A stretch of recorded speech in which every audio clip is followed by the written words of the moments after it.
Hey friends and family, so often I actually get asked the question, hey, what's some good grinding games? I want to play with some friends, chill late at night, and I want something that I can work towards consistently, give us something that's kind of cheesy and maybe fast foody, turn our brain offs and let's just jam. Okay, well, here we go. This is going to be for 2020, at least for this year's, my top 10 free-to-play online grinding games that, yeah, you can jam to with some friends. All these games are going to look very patchworked with this list. They're all very different, but we'll see what actually sticks. I think there's something here for you and those you actually want to play with. If it's just over a weekend or consistently to come back to, these are all games as a service that you can continuously return to, and there's always something new. And if you haven't played them in a while, no, you should actually jump back in. I guess I'm rating it based on like how much grind there is, how kind of new and fresh the game is, how often that you might want to return to it, and also the cooperation aspect or playing with friends. Otherwise, I don't know, here's the list, dude. It's just a bunch of grinding games, a bunch of stuff for different people, and hope we all can keep the hype alive. All right, guys, starting out the list, we've got a twofer. Number 10 is going to be two classics, and I'm going to put these all together because they're kind of similar games, but I got to mention them for my credibility, and that's going to be Maplestory, firstly. Maplestory is a big MMO, and I've always wrestled, like, is it an MMO? Is it not an MMO? It's a dungeon diver, and, like, oh my god, the classic UI for all these older Japanese games are just disgusting, but Maplestory still does have a charm. I used to kind of know it as, like, the role player's paradise. I knew a lot of people who met, like, their first girlfriends and boyfriends in this game. Weird stuff, but it is actually a side-scrolling beat-em-up, and it's still being expanded upon, and it actually has outlived its successor game, Maplestory 2. So that's saying something. You can check it out, and maybe you can actually jam to the mobile version instead.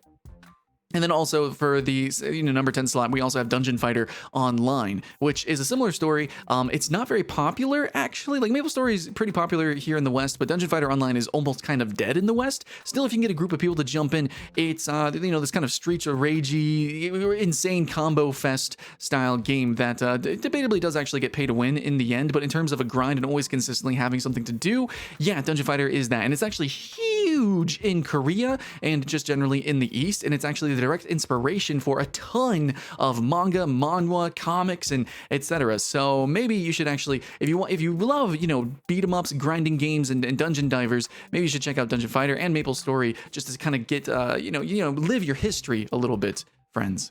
But they're number 10 because honestly, I don't blame you if you hate the UI. I totally pieced out for the same reasons.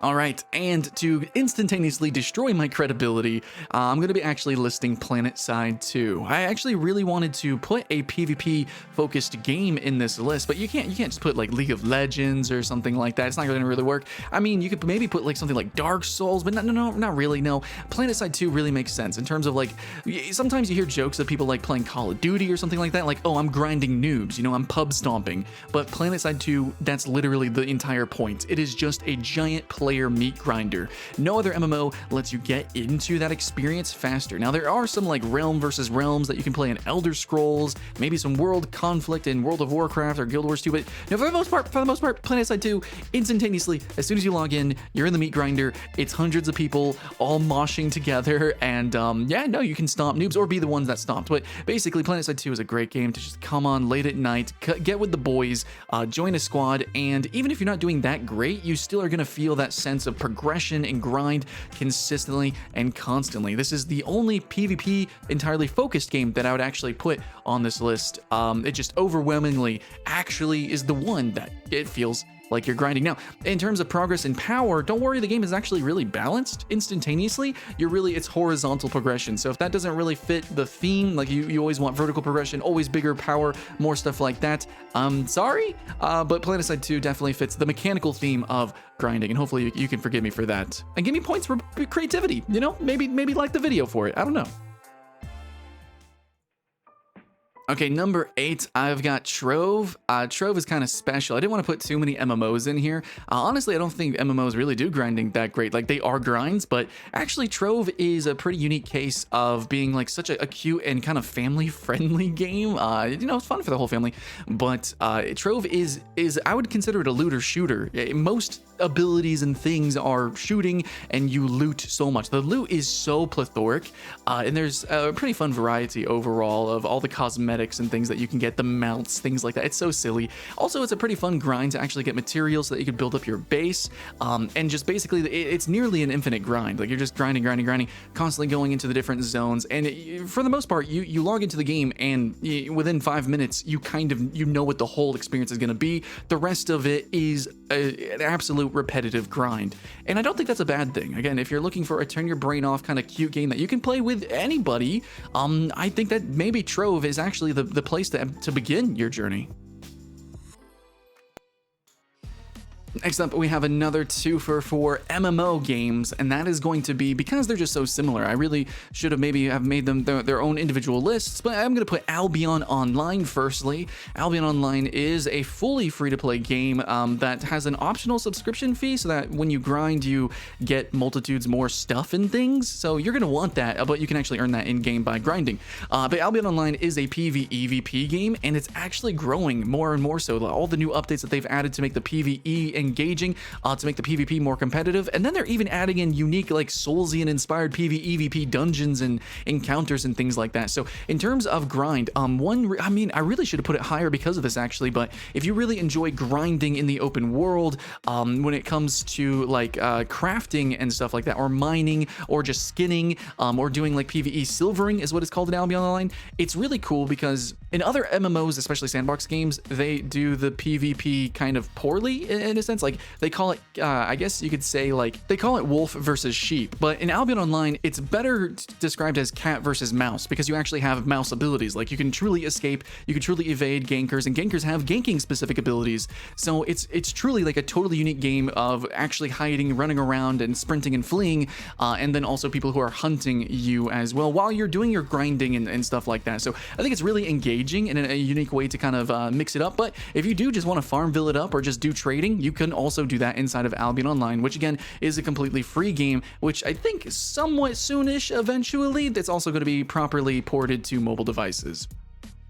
But then also, yeah, we can mention RuneScape. RuneScape is also optionally a free-to-play game. So there's the free-to-play game, which is kind of like almost like a demo, but you can actually grind and play that, which is an amazing experience, and then eventually get an actual proper subscription through in-game, and then have access to the wider world. But even if you just play the free-to-play content, technically, like, it's actually a very impressive grind and has substantial content that rivals the best of MMOs, even in that debatable demo state. But RuneScape and Albion Online are very similar in ways. So yeah, just slot them in the same list slot. Yeah. Next up, I've got my boss in a box game, and that's going to be Dauntless.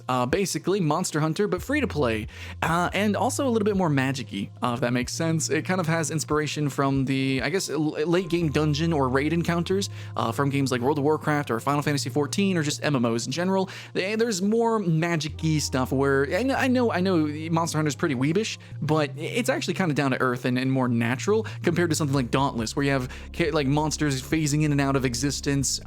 Doing like ridiculous raid style encounters with like lightning bolts going from like pillars, and yeah, I don't know, it's just a little bit extra when it comes to the magicalness, though. In the end, Dauntless is actually very simple. It's actually pretty straightforward, and it's even actually easier to play online with people and just consistently grind versus Monster Hunter. It's a little bit more awkward inside of Monster Hunter world. So Dauntless, you just jump in, boom, playing with friends, and there's a monster in front of you, slap its face. I love it.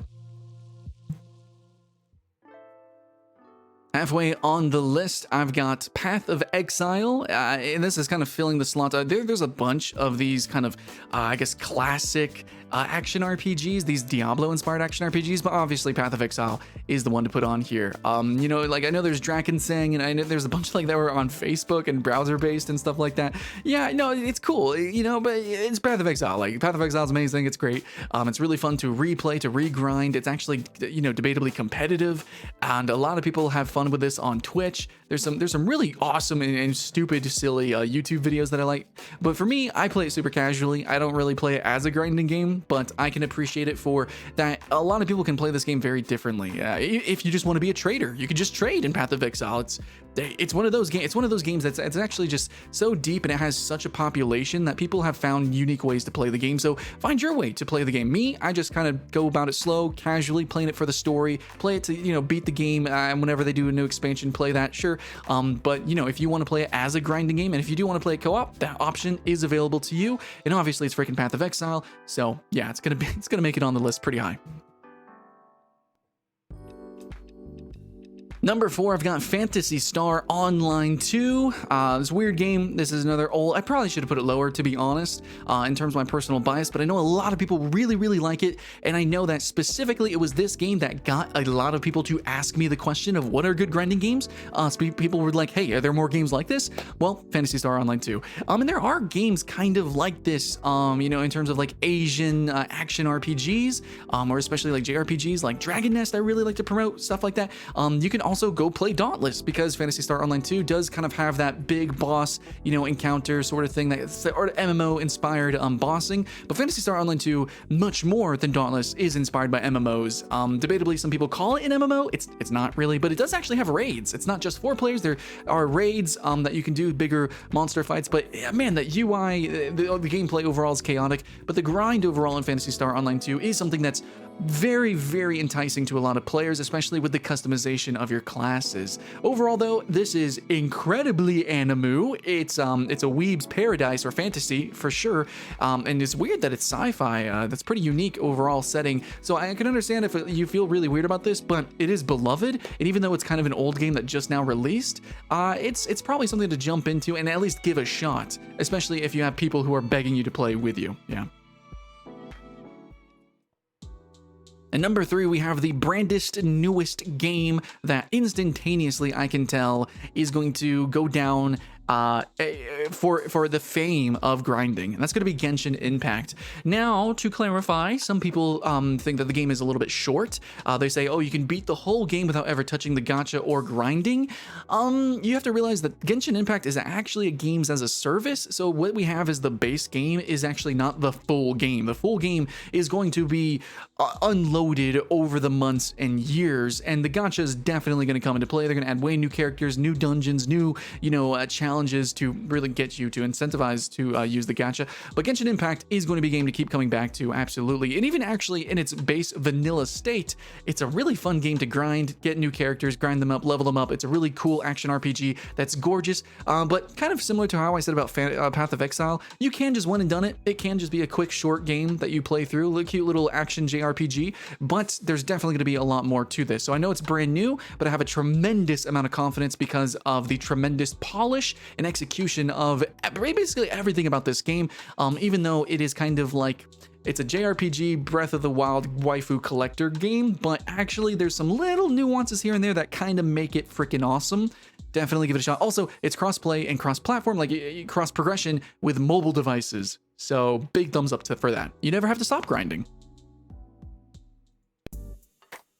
Number 2, and this is really high on the list, is going to be Dungeon Defenders 2. I'm putting it so high on the list, and honestly, this whole list is, I just threw it up here, but Dungeon Defenders 2, I really want to talk about it. I really want to shout it out. This is a game that I think is so undervalued and underloved, but I loved the original, and a lot of people seemed thrown off by number 2. I think that the way they launched it and broadcast it and promoted it or published it maybe wasn't as perfect as it should have been, and the game definitely has faults, especially with optimization to an extent, but dude, Dungeon Defenders 2 freaking slaps, man. I'm currently running through the game on my summoner. I just did the whole vanilla campaign. I got all these challenges and I got so much content to play through myself. But no, there is always something to grind through with Dungeon Defenders 2.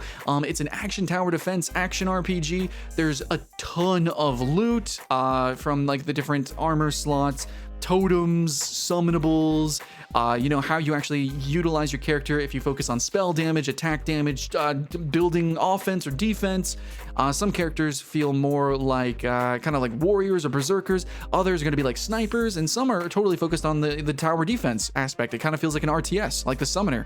So it's some good times. Dungeon Defenders 2 is a free-to-play game that I have really been enjoying, and I wish more people played it so that I can actually, participate in the co-op and stuff stuff like that. So play this game with some friends, with at least one other person. Play on the hard mode, play on the hard difficulty, challenge yourself. You're gonna have a great time. And even if you just want to grind it up, dude, so much numbers, so much loot, so much progression, so many characters to unlock and play through, and ways to play. Oh yeah, no, this game was meant for this kind of list.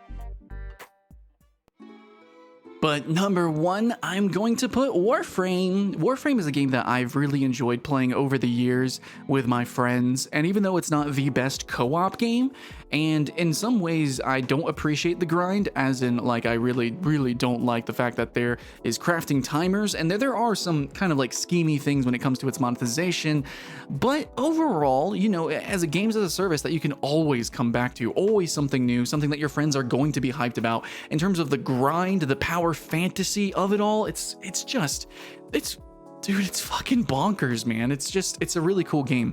Now, the only discrepancies that I have with playing with friends or playing online is that because the game is totally Paramount focused on the grind, you'll have like instances where maybe you have like a low level weapon and you're running through to level it up, but somebody else is like super high powered and they just run through the whole level and clear it, and basically you're not really doing much, or vice versa. Also, the game really focuses like not on giant boss fights or challenge exactly. And I don't know, it's a lot of the game's kind of easy. So there's like sometimes where it's like, okay, you guys are gonna hit a wall, you're just not gonna be able to beat that mission, and other times you're literally gonna be running through it.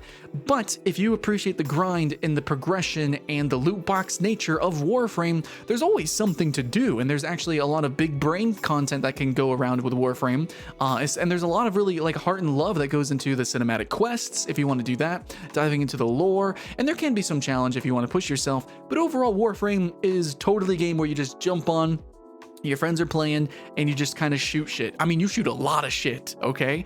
But yeah, that's pretty much it. You know, they can go in a lot of different directions. This review, I can say all these amazing deep things about Warframe, but for the most part, it actually is the same game that it always has been. And yes, I was the first person to do a review on YouTube about it, so I know. Warframe, you jump in, it's ninjas in space, and you shoot a bunch of people in the face sometimes. Other times, you dash through them, you shoot lightning bolts. You know, it's ridiculous. There's tons of frames to unlock, tons of weapons to unlock. They're all radically different, you know, to play and use. There's a lot of fun builds. There's always something to grind for inside of a Warframe, and you play online with friends, and you can actually work towards content and unlocks with as a clan with your dojo. A lot of cool stuff with it. You know, I gotta appreciate it for what it is, and it's something weird, and it's kind of hard to define. But you know what? For whatever the fuck Warframe is, you know what? I gotta give it, you know, props. It's something. It's definitely weird, but I think a lot of people love it, and you know what? I always come back to it too. So yeah, if you haven't jumped onto the Warframe boat yet, or if you haven't played it a little bit, this is definitely the game to jump onto, especially with the newest expansion, expanding upon the Infested storyline and all that good jazz. All right, guys, I mean, I said a lot of stuff about some games, but now it's your turn, actually, in the comments below. Please, actually, if there's any game that I kind of missed or glanced over, or I didn't give enough props, I don't know, give us your experience of you grinding out some games with some friends. What are some cool, chill, late night, you know, stuffs to do? Anyways, I know some people are going to be like, yo, Vindictus is pretty cool. Maybe some Roblox minigames. I don't know. There's a lot of really niche, fun things out there. Spotlight it, dudes. You know, help me. It's the Friends and Family Show. It's just called Skylent Games. But if you do enjoy listening to me and my voice and my opinion reviewing games, I don't know, like and subscribe, bump that thumb, dude, seriously, to show me that you love it, and peel some eyeballs on the Patreon. Maybe it lets me you know, give more time to play these games or buy games if I need to, and shout them out and actually do reviews. But anyways, all I can really ask is you keep the hype alive, and I'll see you again next time.